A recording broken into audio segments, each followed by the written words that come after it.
and they could send a very small projectile with amazing accuracy. So David needed a hand sling. The kind of slings that are used in the Near East throughout the late Bronze Age are made pretty much like this. It's braided out of hemp. This is the sort of projectile that was used in Judea, in Israel. You're looking for a very specific size and shape, a nice smooth oval shape. This improves the aerodynamic nature of the projectile, maximizing accuracy. You need a certain amount of weight to get the projectile to stay in the pouch of the sling happily. If it's too light, it will just fall out as you swing the sling back.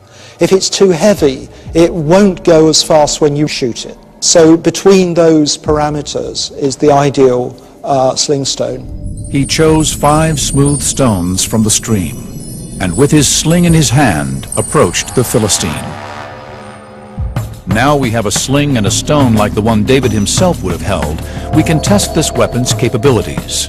Luis Pons Livermore is the slinging champion of the Balearic Islands, home for millennia to the world's greatest slingers. The Balearic Islands get this reputation of being the best slingers in the ancient world. They get an inherited expertise in using the sling.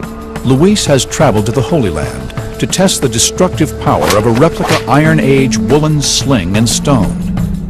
He is investigating the exact technique David himself would have used to bring down Goliath.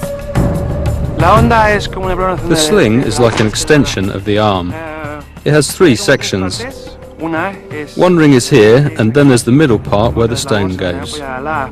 It ends in a knot here. You put your middle finger in here, and you hold it in a pinch, not a grip. The stone is put in the top part of it. You simply spin it 3 times, stretch your arm, and open your hand.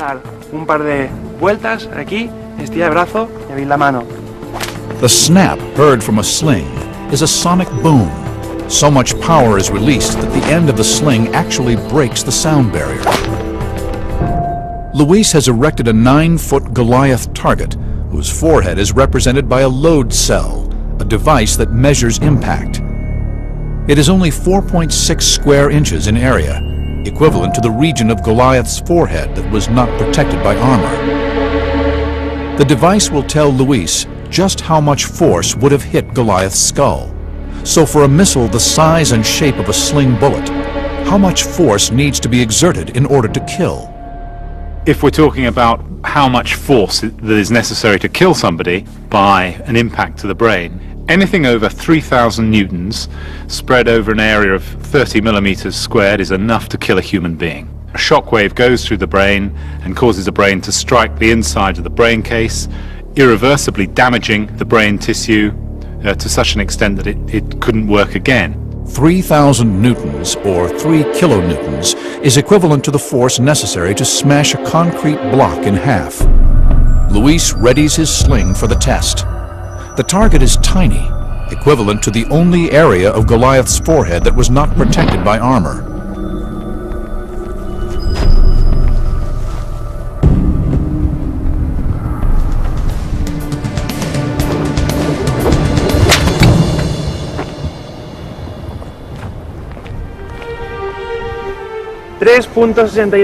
.62 kilonewtons.